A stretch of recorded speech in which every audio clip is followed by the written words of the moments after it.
जय श्री कृष्णा। आप सब जानते हैं हमारा दशम स्कंद चल रहा है। आजकल बीच में थोड़ा थोड़ा गैप भी आ रहा है, लेकिन इसके साथ साथ मैं एक जैसे छोटे छोटे ना थॉट्स जो कृष्णा से भी रिलेटेड हैं और हमारी आम जिंदगी से भी रिलेटेड हैं और म्यूज़िकल हैं, उसका मुझे बड़ा अच्छा थोड़ा रिस्पॉन्स आ रहा है और सभी को बहुत अच्छी लगती हैं ये छोटी छोटी चीज़ें। मुझे लगता है मैंने आजकल कृष्णा की कुछ ऐसी स्टोरीज भी शुरू की हैं जो एक एक दो दो मिनट की हैं, जिसे सुनने में आसान भी हैं और कोई भी सुन सकता है। कहते हैं कृष्णा के बारे में इतने सारे ऐसे तथ्य हैं जो हम लोग जानते ही नहीं हैं। आजकल मैं कुछ उन तथ्यों पर भी पढ़ रही थी, मुझे बहुत अच्छा लगता है। कहते हैं ना, अपनी पढ़ाई के साथ साथ इतनी ज़िंदगी तो हमने पढ़ाई की है, अब इसके साथ साथ जो कुछ जानने को मिला है मुझे वो भी बहुत अच्छा चलता है। और आजकल बच्चों के एग्ज़ाम्स भी चल रहे हैं, तो इसलिए बस टाइम की थोड़ी ऐसी प्रॉब्लम्स आ जाती हैं बीच बीच में। अब मैं अपने वापस टॉपिक पे आ जाऊंगी। तो हमारा दशम स्कंद चल रहा है। एक बात मैंने बहुत अच्छी पढ़ी थी उस दिन, कि कहते हैं कि कृष्णा के जन्म का सारा बताया गया है, कृष्णा का वृंदावन का सब बताया गया है, उसके बाद उनके आगे रानियों का बताया गया है। लेकिन जब उन्होंने महाभारत का युद्ध किया था ना, उसके बारे में बहुत ज़्यादा नहीं बताया जाता, क्योंकि वो कहते हैं हमें महाभारत के युद्ध को इतना डिस्कस नहीं करना चाहिए। हमें उसके जो पॉइंट्स हैं ना, उसमें सिर्फ एक भागवत गीता का इतना प्रचार करते हैं ना ठाकुर जी। उन्होंने अपने मुख से वह गीता बताई थी, जिसमें उन्होंने ये बताया कि कर्म जो है ना, मनुष्य को कर्म ही मनुष्य का सब कुछ है।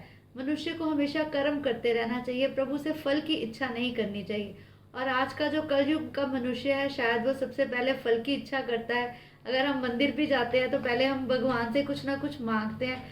फिर मैंने एक पढ़ा था कि माला जो है 108 मनके की होती है, और अगर हम कहते हैं ठाकुर जी को गिन गिन के क्या याद करना, हो सके हमें ठाकुर जी को हर समय स्मरण करना चाहिए, क्योंकि ठाकुर जी ही हैं जो हमारी हर समय रक्षा करते हैं। कहते हैं भगवान जो भी हो, तुम जिस भी धर्म को मानते हो, जैसे भी भगवान को मानते हो, तुम्हें बार बार अपना मार्ग नहीं बदलना चाहिए। मार्ग का मतलब है कि एक ही भगवान की तरफ तुम्हें चलते रहना चाहिए। ये नहीं है कि तुम्हें लगता है कि किसी ने कहा है कि वह अच्छा है तो उधर चल पड़ो, वहाँ मेरी सब मनोकामना पूरी हुई है तो वहाँ चल पड़ो। बस वो यही कहते हैं कि इन सब चीज़ों का हमें ध्यान रखना चाहिए। आज बस एक छोटी सी मैं मन किया बस आप लोगों से ये बात करने का, तो मैंने की। अब आगे हम अपना दशम स्कंद बढ़ाते हैं। प्रभु कहते हैं मुझसे कुछ मत मांगो, उनके उपकारों को हमेशा याद रखो। मनुष्य का प्रेम धन संपत्ति घर गृहस्थी कुटुंब आदि में विभक्त होता है, अतः परमात्मा प्रसन्न नहीं होते। भागवत में हास्य करुण श्रृंगार वीर आदि सभी रस हैं। इतना ही नहीं, 10वां रस भी लबालब भरा हुआ है। भक्ति रस अन्य सभी रसों से उत्तम है। रामचरित में रामचंद्र जी कहते हैं, मात्र भक्ति ही मुझे आदर नहीं कर पाती, भक्ति का अन्य किसी भी आलंबन की आवश्यकता नहीं है, ऐसी ही भक्ति की महिमा है। ज्ञानी माया के आवरण युक्त ब्रह्म का दर्शन करते हैं, ज्ञानी की कीर्ति आदि चाह होती है। ब्रह्म का साक्षात्कार तो केवल गोपियों ने ही किया है। जब तक जीव निर्दोष नहीं हो पाता, जब तक जीव पूर्ण रूप से गोपियों को नहीं अपना लेता। कहने का तात्पर्य ये है कि मनुष्य के अंदर गोपी जैसे भाव जागने चाहिए। प्रभु को पाने के लिए श्री कृष्ण दोनों वृक्षों के बीच में से उस पार निकल गए थे, जबकि मूसल तो टेढ़ा होकर उस ओर ही रह गया था। प्रभु ने वृक्षों के अंदर प्रवेश किया, सो उनका उद्धार हो गया। जिससे अंतर्देश में भगवान का प्रवेश होता है उसका उद्धार होता है। जिसके हृदय में प्रभु श्री हरि आप बसते हैं उसका उद्धार होता है। सुखदेव जी वर्णन कर रहे हैं, कई बार गोपियां यशोदा के घर आके कन्हैया को अपने घर ले जाने को कहती हैं। कन्हैया तू मेरे घर आएगा, तो कन्हैया पूछता है तुम्हारे घर तो आऊं, किंतु तुम मुझे क्या दोगी? गोपियां पूछती हैं क्या चाहिए तुझे? कन्हैया कहता है माखन। कितना दोगी? गोपियां पूछती हैं कितना चाहिए तुझे? तो कन्हैया अपनी दोनों बाहें फैलाकर कहता है मुझे तो बहुत सा चाहिए। गोपी ने सोचा इसे माखन दूंगी तो वह इसे लेकर तुरंत चला जाएगा। लेकिन एक बात है कि वो कहती हैं कि गोपियों को ठाकुर जी के साथ लाल लड़ाने में जितना आनंद आता था उतना और किसी में नहीं आता था। उनकी भक्ति ही ठाकुर जी से शुरू होती थी, उनका दिन ठाकुर जी से शुरू होता था। उनका एक ही मकसद था, ठाकुर जी को माखन खिलाना। ब्रह्म ज्ञान प्राप्त होने के बाद अविद्या का अंश बाकी रह जाता है, क्योंकि प्रारब्ध कर्म तो भुगतना ही पड़ता है। अज्ञान का पूर्ण नाश हो जाए तो प्रारब्ध कौन भोगेगा? ब्रह्म ज्ञान से प्रारब्ध कर्म का नाश नहीं हो पाता, देह का प्रारब्ध है, तब तक अविद्या शेष रहती है। प्रारब्ध कर्म के भुगतान के बाद नाश होता है। ज्ञानी को ब्रह्म साक्षात्कार होने पर अविद्या का अंश बाकी रह जाता है। वैसे तो दुर्योधन को भी श्री कृष्ण भगवान के दर्शन हुए थे, किंतु बीच में माया का आवरण था, सो उसका द्वार नहीं हो पाया। कन्हैया पाट लाया और उसने माखन मांगा तो गोपी ने कहा, लाला तू नाच तो सरा।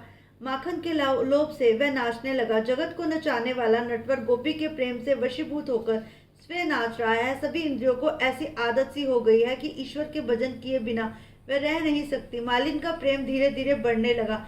श्रवण भक्ति वशिष्ठ हो रही थी।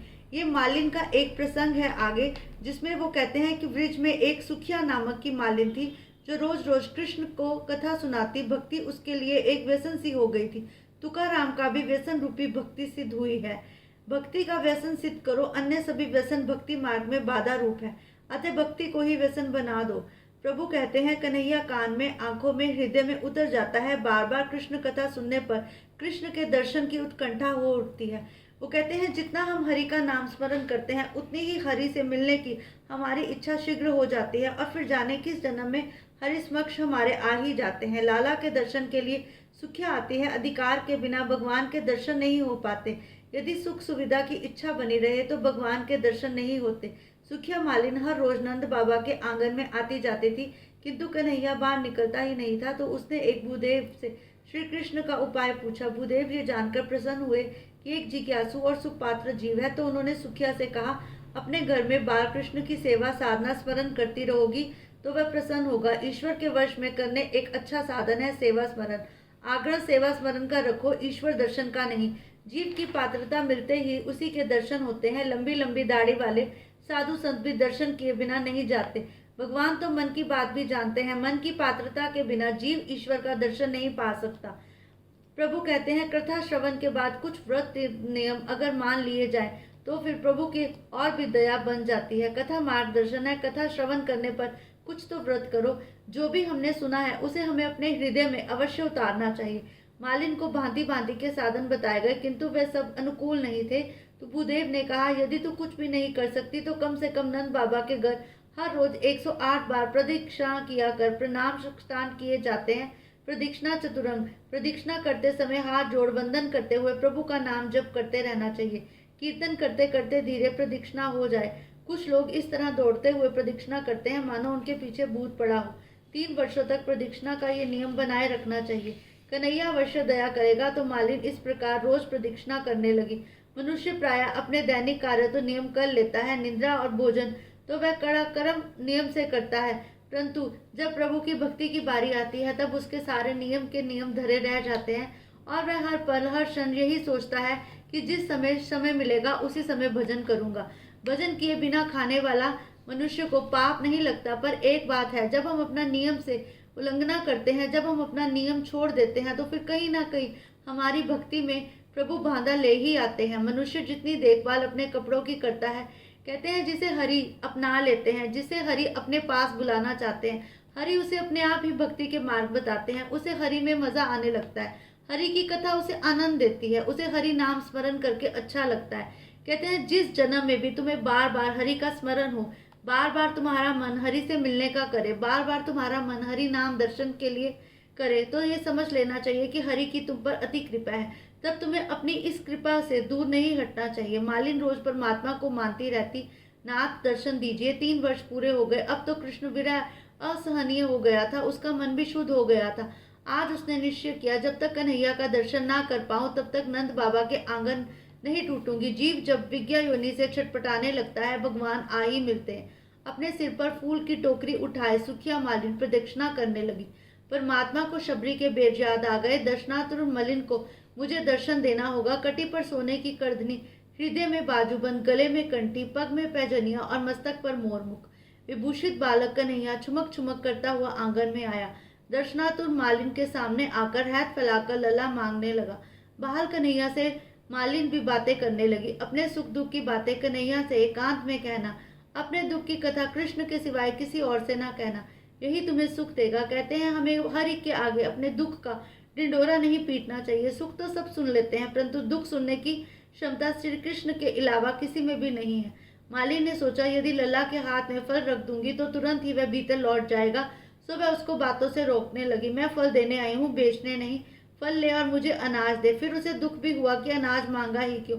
उसे कोई संतान न थी। यदि मेरे घर पुत्र हुआ तो मैं बड़ी पापिन हूँ। कन्हैया बड़ा दयालु और प्रेमी है। वह मेरी गोद में आ जाएगा, मैं इसी से लाड़ करूंगी।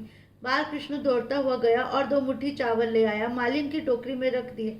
अब तो फल दो। मालिन ने कहा, मेरी गोद में आ, पहले मेरे पास बैठ, मैं तुमसे सुख दुख की बात करना चाहती हूँ। तो कन्हैया उछल कर उसकी गोद में चला गया। मालिन की इच्छा परिपूर्ण हुई, ब्रह्म संबंध संपन्न हुआ। हजारों वर्षों की विरह जीव आज ईश्वर से जा मिला। प्रेम में कभी तृप्ति नहीं होती तो मैं क्या करूं? कन्हैया कहने लगा, तो मैं अभी बालक हूँ, पिता हूँ, माता हूँ, मेरे भी ऐसा होगा, वह कैसा हो पाएगा? मालिन ने लल्ला को बड़े अच्छे मीठे फल दिए। दोनों आनंदित हो गए। फल मिलते ही लल्ला भागा हुआ घर में चला गया। मलिन ने प्रभु से प्रार्थना की कि अपने ही नजर ना लग जाए, अपनी टोकरी को सुखिया वापस घर ले आए। टोकरी सिर से उतारी तो देखा वह रत्नों से भरी हुई थी। उसने सुखद आश्चर्य हुआ। सोचने लगी, मेरे जन्म जन्मांतर पर दारिद्र्य दूर हो गया। ईश्वर ने फल दोगे तो तुम्हें रत्न देंगे। परमात्मा जब देते हैं तो छप्पर फाड़ कर देते हैं। मनुष्य देते समय कुछ संकोच रखता है, किंतु प्रभु तो कई गुना बढ़ाकर देते हैं। जो व्यक्ति अपने सत्कर्म रूपी फल भगवान को अर्पित कर देता है, उसकी जीवन टोकरी को भगवान सुख सुविधा के रत्नों से भर देते हैं। भगवान उसे विद्या रूपी धन देते हैं। भगवान किसी को भी ऋण का बोझ अपने सिर पर नहीं रखते, वह तो ब्याज सहित सब अदा कर देते हैं। सभी कर्म भगवान को समर्पण कर दो। किए हुए कर्मों का पुण्य फल कृष्ण अर्पण करो। फल स्वयं भोगने की इच्छा ना करो। जो अपना फल भगवान को अर्पण करता है, उसकी बुद्धि रूपी टोकरी ब्रह्म ज्ञान के रत्नों से भर जाती है। भगवान को गोकुल लीला यहाँ परिपूर्ण हुई है। बाल लीला का श्रवण श्रद्धा उत्पन्न करता रहता है और किशोर लीला का श्रवण भक्ति। एक बात है, इसमें ठाकुर जी की सारी बाल लीला का वर्णन बहुत ही अच्छे रूप से किया गया है। इसमें बताया गया है कि नंद बाबा के घर कैसे उनको इतना लाड़ प्यार मिलता था, फिर गोपियां उनको कितना लाड़ लड़ाती थी और उन्हें माखन चुरा कर खाने में बड़ा ही आनंद आता था। और जो इसमें शिव का प्रसंग है वो भी उन्होंने ये बताया है कि किस तरह से शिव जी ने जब लल्ला को अपनी गोद में लेना था तो उन्होंने कितने यत्न किए थे और किस तरह से माँ यशोदा को प्रसन्न किया था। इसमें एक एक चीज इन्होंने बड़े ही ज्यादा अच्छी तरह से बताई है।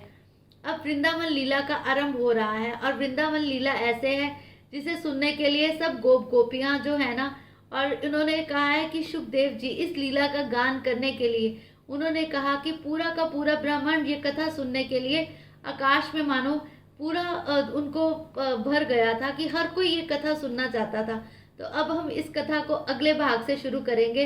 लेकिन एक बात है, मैं कोशिश करूंगी फिर से जल्दी जल्दी से अब रोज ये थोड़े थोड़े एपिसोड्स लेकर आऊं। तो बस आप लोग भी साथ में श्री कृष्ण की कृपा सब पर बनी रहे। जय श्री कृष्णा।